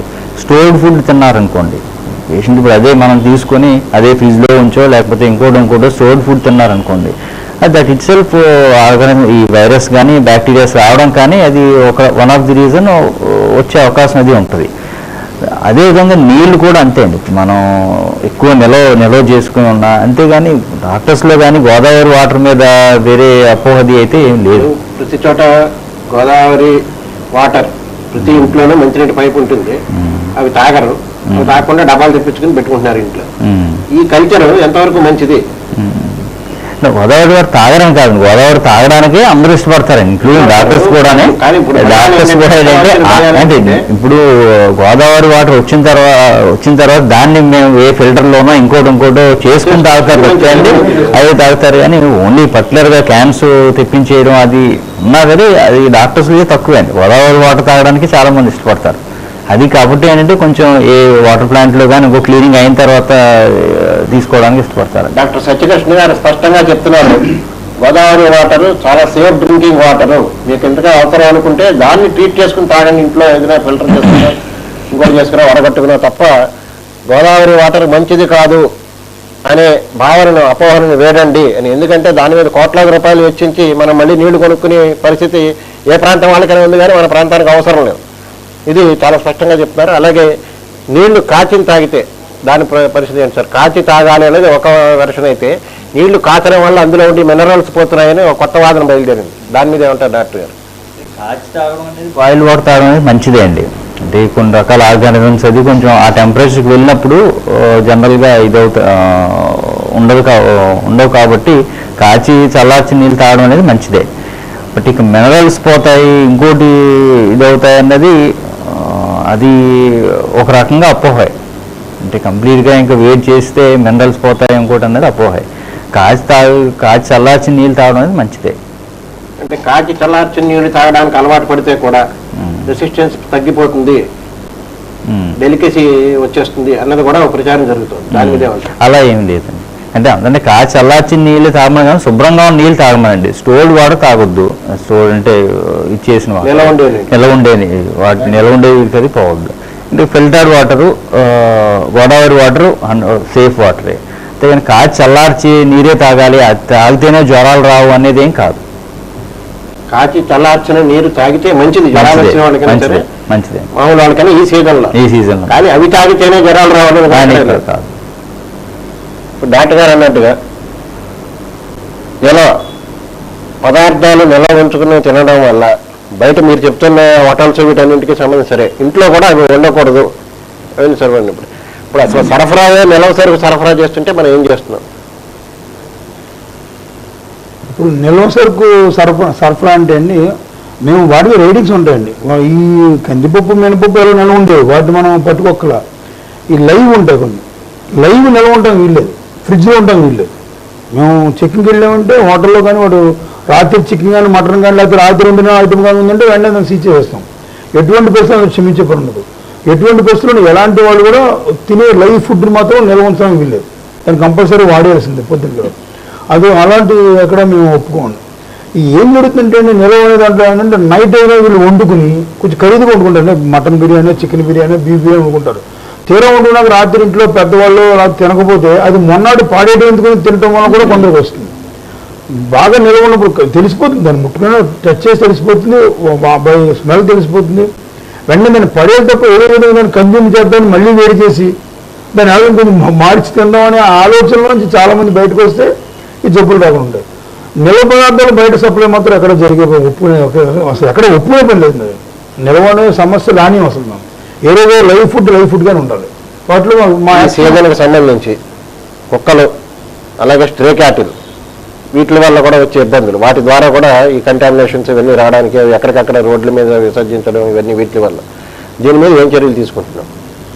ఇప్పుడు యాక్చువల్గా ఏంటంటే మనం రాజమండ్రిలో దాదాపు మీకు ఇంకొన్ని విషయం చెప్పాలి. విషయంలో టిప్పర్లు, లారీలు, డంపర్ ప్లేజర్స్, ట్రాక్టర్లు, జేసీపీలు, వర్కర్లు ఇంతమంది కష్టపడి దీన్ని రాజమండ్రిలో ఒక అందంగా తీసుకొస్తున్నాం. కొన్ని ఆల్మోస్ట్ ఒక 2-3 ఏళ్ళు చూస్తే చాలా మార్పు కనపడుతుంది రాజమండ్రిలో. ఇంత మార్పు తీసుకొచ్చి రాజమండ్రి మార్పు తీసుకొస్తుంటే కొన్ని ఆఖరి మీకు విషయం చెప్పాలి. ఇండియాలో ఉండే 500 సిటీస్లో రాజమండ్రి 46వ సిటీ కింద ఎన్నుకున్నాం. అంటే అంత బాగున్న సిటీలో శుభ్రత ఒక అవార్డు వచ్చింది మనకు, స్వచ్ఛ భారత్ అవార్డు వచ్చింది. ఆ లెవెల్కి ఎదిగాం, అందరం కష్టపడ్డాం. ముందు మేము భయపడ్డాం, 200-300 వస్తుందో రాదు అని భయపడ్డాం. అలాంటి 46 రోజులకి మనం ఎదిగాం, అంత కష్టపడ్డాం. అన్నీ ఉన్నా సరే ఏమవుతుందంటే పెద్ద ప్రాబ్లం అక్కడ వస్తుంటే ఊరంతా కుక్కలు. మేము కష్టపడి మేము ఇంత చేసామని చెప్పి రోడ్డు మీద వెళ్తే అంటే మా రోడ్లో కుక్కలు ఉన్నాయని మీరు ఏం చేశారండి, లేదా పక్క వెళ్తే ఊరంతా ఆవులు ఉన్నాయని మీరు ఏం చేశారు, ఇటు పక్క వెళ్తే ఏ ఉన్నాయని మీరు ఏం చేస్తారు. ఇవే టైప్లో మా కష్టాన్ని గుర్తించట్లేదు. కారణం ఏంటంటే ఈ లీగల్ పాయింట్లు ముడిపడిపోయినవి. అప్పటికి మా కమిషనర్ ఏం చేశారంటే మొత్తం కార్పొరేటర్ అందరితో డిస్కస్ చేసి, మేయర్తో డిస్కస్ చేసి కౌన్సిల్లో పెట్టి ఒక 5 ఎకరాలు ఆవులని గేదెల్ని పెట్టడానికి ఒక ప్లేస్ పెట్టాడు. అంటే స్టే అనిమల్ రోడ్డు మీద వదిలేసిన ఆవులు గేదెల్ని పెట్టడానికి ఒక ప్లేస్ పెట్టాడు. అది అండర్ కన్స్ట్రక్షన్ ఉంది. అది ఏదో పాయింట్లో విత్ ఇన్ కొంత వాళ్ళకి వెళ్ళిపోతాయి. ఈ లోపల కూడా మనకు ఒక ఊళ్ళో పెరిగిపోతుంది. ఏం చేస్తామంటే నారాయణపురంలో ఒక ప్లేస్ తీసుకున్నాం, ఒక పార్క్ తీసుకుని అక్కడ తీసుకెళ్ళి కట్టేస్తున్నాం. డైలీ ఇప్పటికి కూడా ఇవాళ కూడా మార్నింగ్ కూడా 20 ఆవులని ఎద్దులని పట్టుకెళ్ళి పెడుతున్నాం. చాలా ప్రాబ్లం తీసుకెళ్ళటం, కష్టపడి మీరు నడవు మెల్లిగా తీసుకెళ్ళి పెడుతున్నాం. దానివల్ల వర్కర్స్ అందరూ వర్క్ అయిపోతుంది, అయినా కష్టపడి తీసుకెళ్ళి పెడుతున్నాం. అది ఆ పాయింట్. అది ఇంకా పందులు అంటే ఏమైందంటే పందులు మా జీవనోపాధి కాబట్టి వాటిని చంపడానికి వెళ్ళేది. యాక్చువల్గా రూల్ అయితే అడ్డవసి చంపేమని ఉంది రూల్లో, కానీ రూల్ ప్రకారం చంపడం లేదు. ఒక వ్యక్తి తాలూకు జీవనోపాధి ఆ వ్యక్తి తాలూకు జీవితం దాని మీద ఆధారపడుతుంది. ఒకప్పుడు పందులు రహిత నగరంగా మారిన రాజమండ్రి మళ్ళీ ఇవాళ పందులతో నడుస్తోంది. అంటే మనం చాలా విషయాల్లో చాలా శ్రద్ధ తీసుకుంటున్నాం. సరే, పందులు అన్నది మళ్ళీ ప్రవేశించే అంటే అది మన అలసత్వం కదా. కాదు, ఎక్కడ జరుగుతుంటే పొరపాటు జరుగుతుంటే మన పెరిఫరల్స్ ఉన్నాయి. అంటే రాజమండ్రి సిటీకి ఆనుకున్న పల్లెటూరు, ఆ పందేమో 2 కిలోమీటర్లు ఈజీగా వెళ్ళి మళ్ళీ వెనక్కి వెళ్ళిపోగలదు. దానికి కెపాసిటీ ఉంటుంది. పంది అనేది మళ్ళీ స్మెల్ ద్వారా కొంత దూరం వెళ్ళిపోయి మళ్ళీ అదే దూరం వెనక్కి వెళ్ళిపోగలదు. ఆ ప్లేస్లో పక్కనున్న పల్లెటూరు నుంచి నడుచుకుంటూ లోపలికి వచ్చేయడం, మళ్ళీ మీరు తెరవేరు పరిగెట్టి పారిపోవడం, ఈ జనం కూడా వాళ్ళు తెరుగుకు పారిపోవడం, మళ్ళీ మీరు రాగా ఇది ఒక పెద్ద డ్రామాగా తయారైంది. అప్పటికి కమిషనర్ చుట్టుపక్కల ఉన్న గ్రామాల్లో ఉన్న పంచాయతీ ఆఫీసర్లు కూడా వార్నింగ్ ఇప్పించారు, రావడం వెళ్ళదు. ఈరోజు పందులు అంటే మా జీవనోపాధి పోయిందని బాధపడుతుంటే వాళ్ళు కూడా సేఫ్ ఉండాలని ఏం చేశారంటే కొండముంటున్న ప్లేస్ తీసుకుని అక్కడ 2 ఎకరాల భూమి తీసుకుని అక్కడ దాని చుట్టూ ఫెన్సింగ్ వేసి అక్కడ ఈ పందులని తరలించడానికి ప్లాన్ వేసామండి. స్టార్ట్ చేసిన ప్లాన్ ఉంది. సో విత్ ఇన్ ఒక 1 మంత్ మ్యాక్సిమం అటులో ఊళ్ళో పందులు కూడా వెళ్ళిపోతాయి, పందులు ఉండవు. ఇక కుక్కలు వచ్చేది ఏమవుతుంటే ఆల్ ఇండియా వరల్డ్లో ఉండే ప్రాబ్లం.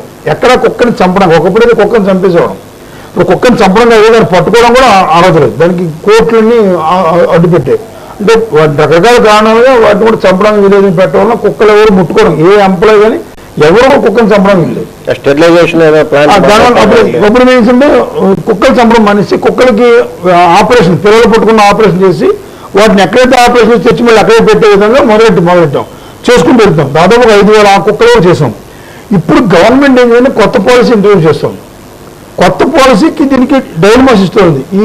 ఈ కొత్త పాలసీ ఇంప్లిమెంట్ అయిన వరకు ఇప్పుడు కుక్కల ఆపరేషన్స్ కానీ కుక్కల్ని పట్టుకెళ్ళడం కానీ ఆపాం. విత్ ఇన్ మళ్ళీ షార్ట్ పీరియడ్లో ఆ ప్రాసెస్ మళ్ళీ స్టార్ట్ అవుతుంది, అది కూడా చేస్తాం. అలాగే స్కిన్ లేకుండా ఉంటాయి కొంచెం, వాటిని కొన్ని పట్టుకెళ్తాం, కొన్ని ఆటోమేటిక్ చనిపోతున్నాయి, కొన్ని జాగ్రత్త ట్రీట్మెంట్ పెడుతున్నాం. కొన్ని పిచ్చి కుక్కలు ఉంటాయి, అంటే 2-3 కరవటం లేకపోతే మ్యాడ్గా బిహేవ్ చేస్తుంటాయి, వాటిని మాత్రం ఎరాడికేట్ చేయించేస్తున్నాం. దానికి మాత్రం మన హక్కు ఉంది, ఎరాడికేట్ చేస్తున్నాం. ప్లస్ ఇంకో విషయం చెప్పాలంటే కుక్క కరిస్తే రాజమండ్రి మున్సిపల్ కార్పొరేషన్ మన ఎఫ్ఆర్యూ అంటాం, లేకపోతే పాల్ హాస్పిటల్ అంటాం, అక్కడ మాత్రం వ్యాక్సిన్ పూర్తిగా ఉంది. ఎటువంటి పరిస్థితులు భయపడాల్సిన అవసరం లేదు. అక్కడ డాక్టర్ 24 గంటలు మాకు డాక్టర్లు స్టాఫ్ అక్కడ ఉంటారు. అక్కడికి వెళ్ళి ఫ్రీగా ఉచితంగా దాదాపు 500 రూపాయలు చేసే మందులన్నీ కూడా ఫ్రీగా ఉచితంగా మేము సప్లై చేస్తున్నాం, అదే ప్రాబ్లం లేదు. సో తొందరలో ఈ కుక్కలు, రోడ్డు మీద ఆవులు గేదెలు, అలాగే రోడ్డు మీద తిరిగే స్టే యానిమల్స్, పందులు ఎరాడికేట్ అయిపోతాయండి. అందులో మాత్రం అలాంటి ఉండదు. పిచ్చి కుక్కలను చంపచ్చు అనే అందులో ఒక ఇది కూడా ఉంది కదండి. పిచ్చి కుక్కలు ఏమైనా మనం గుర్తించామా? పిచ్చి కుక్క అనేది ఎలా తెలుసు, మనం గుర్తించేంత టైం ఉండదు దానికి. అది పిచ్చి కుక్క వస్తాను ఏంటంటే నోట్లో చొంక ఉంటుంది. అది కనపడింది పర్టికులర్గా ఒక పర్సన్ కరవదు. అది అడ్డొచ్చిన కర్రని కరుస్తుంది, అడ్డొచ్చిన రాయిని కరుస్తుంది, అడ్డొచ్చిన మనిషిని కరుస్తుంది, అడ్డొచ్చిన దేని కరుచుకుంటూ వెళ్ళిపోతుంది. దానికుండా వర్షం ఏంటంటే కరిచి పట్టుకున్న తర్వాత మళ్ళీ వెనక్కి వెళ్ళదు, అది బ్లాక్ అయిపోతుంది, వెనక్కి వెళ్ళేటప్పుడు కండ పీకుతుంది, కొట్టలు అవుతుంది. కుక్క కరిస్తే పళ్ళు పడతాయండి, పళ్ళు పడి కుక్కలు ఆవేస్తున్నాడు. కోపంతో కరిచి కుక్కలు గుచ్చి పొడుగు చేస్తుంది. కానీ పిచ్చి కుక్క కరిచిన తర్వాత పళ్ళు వెనక్కి అనుకోలేకపోవడం వల్ల జాబ్ బ్లాక్ అయిపోవడం వల్ల దాన్ని ఆ జబ్బే బ్రెయిన్లో ఉంటుంది. బ్లాక్ అయిపోవడం వల్ల లాక్ ఉంటుంది, లాగడం వల్ల మొక్కలు వేసిపోతుంది. అక్కడి నుంచి ఆ కరిచిన వెళ్తాలో మొక్క ఊడిపోతుంది. దానివల్ల అది పిచ్చి కుక్క వెంటనే తెలిసిపోతుంది. వెంటనే అక్కడ రెగ్యులర్ వెంటనే చేస్తారు. అలాగే మనం వ్యాక్సిన్ కూడా చేస్తారు, ఆ భయం ఉండదు. అప్పుడు ఆ కుక్కను చంపేయడానికి అధికారం ఉంది. అలాగే కుక్కను కొద్దిగా అప్పటికి మేము పట్టుకుని తీసుకెళ్తాం. అది వినే పరిస్థితి ఉంటుంది దానికి. అప్పుడు ఆటోమేటిక్గా దాన్ని చంపేయడం, అది ఆటోమేటిక్గా చనిపోతాడు. ఒకసారి మనం చంపాలని రూల్కుల్లో ఆటోమేటిక్ చనిపోతుంది. అది మేము చంపేస్తాం, సమస్య లేదు. అందులో మాత్రం అనగాడు పిచ్చి కుక్క అయితే మాత్రం సమస్య లేదు. ఫోన్ చేసి మన టోల్ గేట్ మన టోల్ నెంబర్ ఉంది మనకు 247995 నెంబర్ ఉందండి. కమిషనర్ దీన్ని ఆవిష్కరించారు. ఈ నెంబర్కి ఎలాంటి కంప్లైంట్ చేస్తే మా స్టాఫ్ అన్ని అటెండ్ కాకుండా కోతి గీరినా కూడా జబ్బులు వచ్చే అవకాశం ఉంది అని చెప్పి అది అపోహ సార్. గీరితే కుక్క గీరిన ఆఖరికి పిచ్చి కుక్క గీరినా ఏం రాదు, జబ్బు రాదు. కరెక్ట్గా చెప్పాలంటే పిచ్చి కుక్క కరిస్తే మాత్రమే ప్రమాదం, ఇంకే కుక్క కరిస్తే కూడా ప్రమాదం ఉండదు. పిచ్చి కుక్క కరిస్తే మాత్రం అది ఏమవుతుందంటే అది కూడా కరిసిన ప్లేస్ బట్టి ప్రమాదం ఆధారపడుతుంది. మెదడు దగ్గర, గొంతు దగ్గర, లేకపోతే చెస్ట్ దగ్గర భాగాల్లో కలిస్తే యాక్షన్ తొందరగా ఉంటుంది. కాలు దగ్గర చేతుల్లో కలిస్తే యాక్షన్ స్లోగా ఉంటుంది, ప్రమాదం తక్కువ ఉంటుంది, అంత ప్రమాదం ఉండదు. కానీ మందులు వాడుకోవచ్చు, చేతుల ప్రమాదమే, మందులు వాడుకునే టైం ఉంటుంది. ఈ దగ్గర కలిసిన టైం ఉండదు. చాలా మంది కలిసిన తర్వాత ఏం చేస్తారంటే పట్టించుకోకపోవడం వల్ల ఆ తర్వాత అది ఏంటంటే ఎఫెక్ట్ ఏమవుతుందంటే 0 డే, అంటే కలిసిన రోజు నుంచి 5 సంవత్సరాల టైం ఉంటుంది అటాక్ అవ్వడానికి. వెంటనే అటాక్ అవ్వదు. కాబట్టి వాడు ఎప్పుడు కలిసినా వాడే మర్చిపోతాడు. ఒకసారి 2 ఏళ్ళిపోయి 3 ఏళ్ళిపోయిన తర్వాత వాడికి ర్యాబీస్ అటాక్ ఆ లక్షణాలు మార్పు వచ్చి ప్రమాదం జరుగుతుంది. అప్పుడే గుర్తుపడతారు ఎక్కడికి తెలియదు, అలా జరుగుతుంది ఒకసారి. కాబట్టి ఎప్పుడైనా కుక్కరిస్తే మాత్రం కుక్కని మనం అబ్జర్వ్ చేసి ఈ కుక్క మంచిదే అనుకుంటే మాత్రం మామూలు ఇంజక్షన్లు, టీటీ ఇంజక్షన్లు లేకపోతే ట్యాబ్లెట్లు వాడుకుంటే సరిపోతుంది. కానీ ఎప్పుడైనా సరే కలిసి కుక్క పిచ్చి కుక్కని అనుమానం వచ్చినా, 2-3 కలిసినా చుట్టుపక్కల వాళ్ళు చెప్పినా, అది ప్రవర్తన సరిగ్గా లేకుండా పోయినా, వీడు పిల్లలతోనే కుక్క కాదు, పిల్ల కుక్క కాదు, లేకపోతే తను తొక్కలేదు, దాంతో ఊరికే కలిసింది, తను పరిగెట్టట్లేదు, ఊరికే కలిసిందంటే మాత్రం కంపల్సరీ వ్యాక్సిన్ వేయించుకోవడం అన్నింటికన్నా ఉత్తమమైన విధానం. వ్యాక్సిన్ చాలా ప్రివెంటివ్. వ్యాక్సిన్ అంటే చాలా వరకు ఎలాంటి ప్రాణాలు పోవడం జరగదు. చాలా మంచి విధానం జరిగే ప్రదేశాలు అన్న ప్రమాదం లేదు. డాక్టర్ గారు, ఇప్పుడు వ్యాక్సిన్స్ అంటే ఇప్పుడు అన్నింటికి చాలా వాటికి వ్యాక్సిన్స్ వచ్చాయి. ఈ వ్యాక్సిన్స్ని ఇప్పుడు మీరు ఇందాక ఓల్డ్ ఏజ్ పీపుల్కి కూడా కొన్ని వ్యాక్సిన్స్ వచ్చాయి. అలాగే ఈ రొటీన్ జబ్బులకి వీటికి కూడా కొత్తగా వ్యాక్సిన్స్ వస్తున్నాయి అని ఒక ఇది. అలాగే మన హెపటైటిస్కి వాటికి వీటికి హెపటైటిస్ కూడా ఈ అంటే ఎస్పెషల్లీ కావేరిలో వచ్చే సీజన్ కూడా ఇదే. వాటి ఉనికి ఎలా ఉంది? హెపటైటిస్ బికి వ్యాక్సిన్స్ ఉన్నాయండి. వ్యాక్సిన్స్ మన ఇమ్యునైజేషన్ షెడ్యూల్లో కూడా చిన్నపిల్లల్లో కూడా హెపటైటిస్ బి వ్యాక్సిన్స్ అనేది షెడ్యూల్గా వేస్తున్నారు. ఇంక హెపటైటిస్ ఏ కానీ హెపటైటిస్ ఈ అనేది జనరల్గా food born, water born virus. వాటికి జనరల్గా ఏమిటంటే నాట్ లైఫ్ థ్రెటనింగ్ అవి కావు. అంటే జనరల్గా ప్రెగ్నెన్సీలో కానీ లేకపోతే బాగా పెద్దవాళ్ళలో కానీ మాత్రమే అవి లివర్ ఫెయిల్యూర్కి, విపరీతంగా జాండీస్కి రావడానికి కారణం అవుతాయి. అదర్వైజ్ హెపటైటిస్ సంబంధించి హెపటైటిస్ బి అయితే వ్యాక్సిన్స్ ఉన్నాయి, హెపటైటిస్ బికి అది. ఇంకా మిగతా ఈ టైఫాయిడ్ కూడా వ్యాక్సిన్స్ ఉన్నాయండి మనకి. ఇంకా మలేరియా ఫీవర్కి అయితే వ్యాక్సిన్స్ అంటూ కాదు, ప్రివెంటివ్గా మనం ఒకవేళ మలేరియా ఎండమిక్ ఏరియాలోకి అది వెళ్తే కనుక కొన్ని రకాల ట్యాబ్లెట్స్ ఇవ్వడం వలన ఏంటంటే ఒక 1 వీక్ బిఫోర్ నుంచి ఒక ట్యాబ్లెట్ తీసుకున్న వల్ల అటువంటి ఏరియా, ఎస్పెషల్లీ ఇప్పుడు ఏజెన్సీ ఏరియా అనుకోండి, మలేరియా ర్యాంపెంట్గా ఉన్న ఏరియాస్కి అది వెళ్ళేటప్పుడు ట్యాబ్లెట్ వేసుకుని వెళ్తే వచ్చే సోకే అవకాశం తక్కువగా ఉంటుంది. సో ఇలా కొన్ని డిసీజెస్కి అయితే వ్యాక్సిన్స్ ఉన్నాయి. కొన్ని వైరస్కి కొన్ని రకాల డిసీజ్ అయితే ఎటువంటి వ్యాక్సిన్స్ లేవు. మనం చెప్పుకునే ప్రివెంటివ్ మెజర్స్ వచ్చిన తర్వాత తీసుకునే ఇవి తప్పితే. ఒకప్పుడు చాలా వరకు అంతరించిపోయింది అనుకున్న టీబీ కూడా మళ్ళీ పెరుగుతుంది. టీబీ అంతరించిపోలేదండి. టీబీ మాత్రం మేము కామన్గా చూస్తున్నాం. టీబీ అంటే ఎంత ముందున్నంత విపరీతంగా లేదు.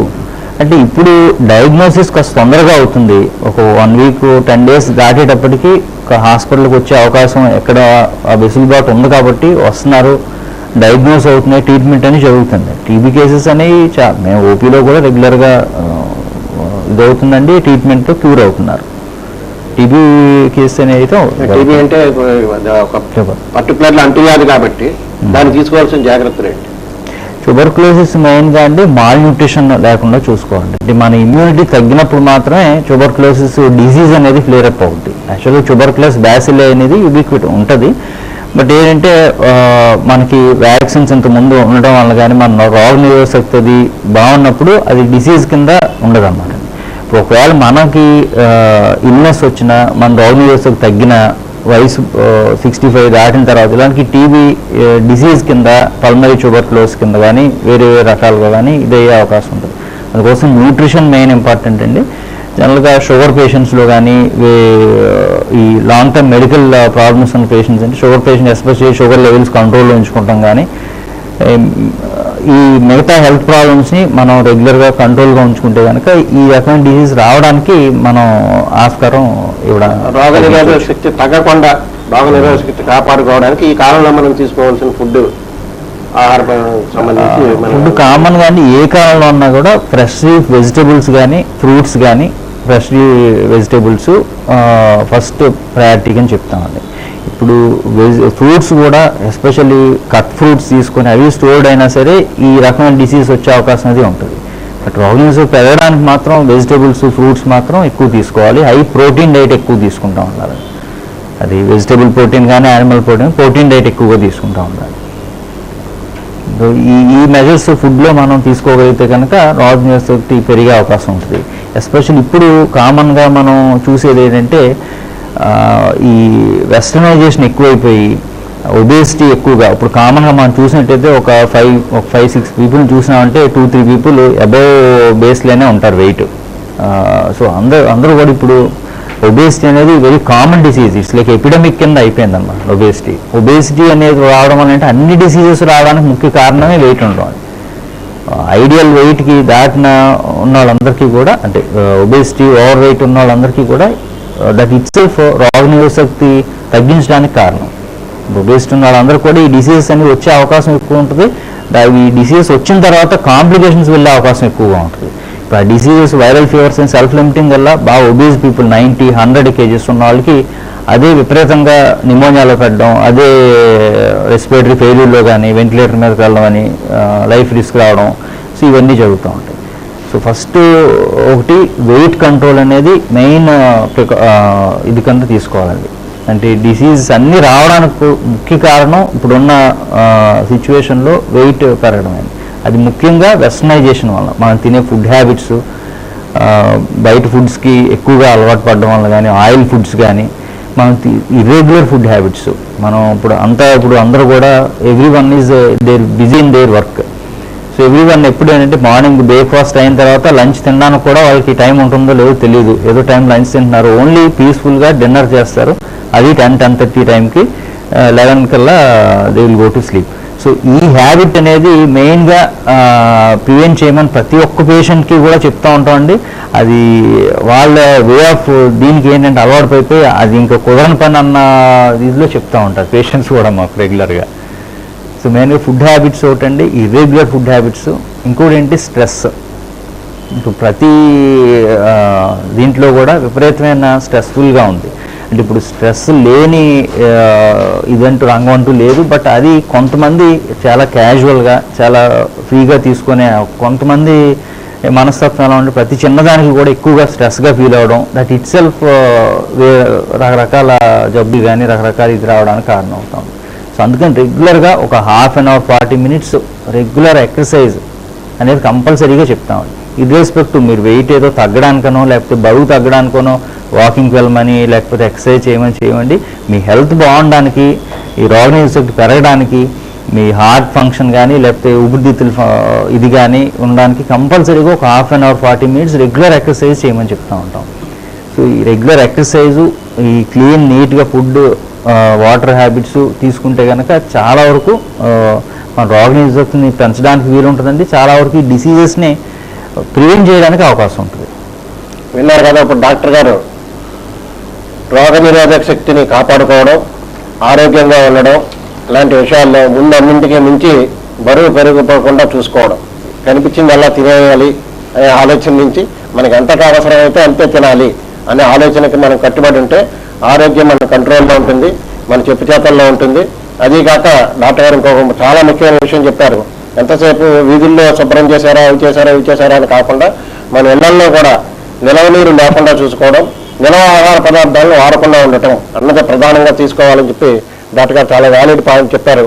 ఇంకా రాజమహేంద్రవరం కార్పొరేషన్ పరంగా వచ్చి తక్కిన విషయాల్లో మనం అందరూ మీరైనా నేనైనా మనమైనా ఎవరైనా ఏకీపించకపోవచ్చు, కానీ ఒక్క శానిటేషన్ విషయంలో మాత్రం రాజమహేంద్రవరం లో కూడా ఇంత బాగా చేయొచ్చా అన్నట్టుగా శానిటేషన్ విషయంలో శ్రద్ధ వహిస్తున్నారు. ఆ విషయంలో మనం ఎందుకంటే ఇంతకు ముందుతో పోలిస్తే సీజనల్ వ్యాధులు రాజమహేంద్రవరంలో అతిసారం ప్రబలడం కానీ, వాసంకాలంలో వచ్చి డయేరియాలు కానీ ఇలాంటివి రాకుండా చాలా జాగ్రత్తలు తీసుకుంటున్నారు.